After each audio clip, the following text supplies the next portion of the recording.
do you think that they're actually removing the inventory from one section of the warehouse and putting it into another? Yeah, I do actually.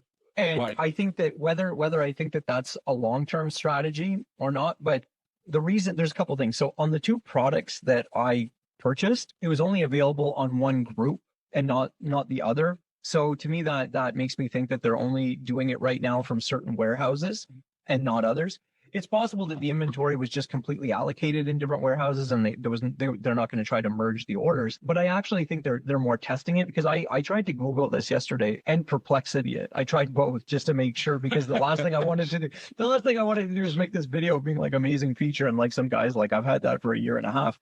But I checked everywhere that I could think of to try to see if people were seeing this feature and no one was talking about it this way. They let you schedule big and bulky and all kinds of other things. This was so far the other way. These things were like envelope level stuff, right? It's I could find it. we talked about it like before. It's like the old layaway system almost, right?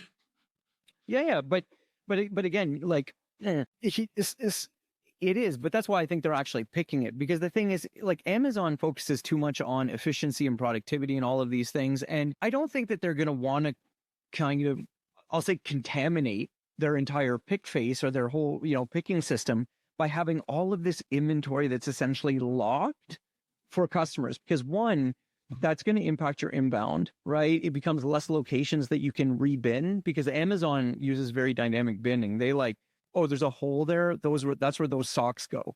Yep. They don't do it like a lot of traditional 3PLs where it's like very like structured in terms of the way that they bin. And they do It's more randomized. Yeah. We don't need good. randomize and always about prioritizing the speed, right? Like if that guy can do a put away and it's 30 seconds versus 90 because like the closest bin is 30 seconds away, that's what's going to happen.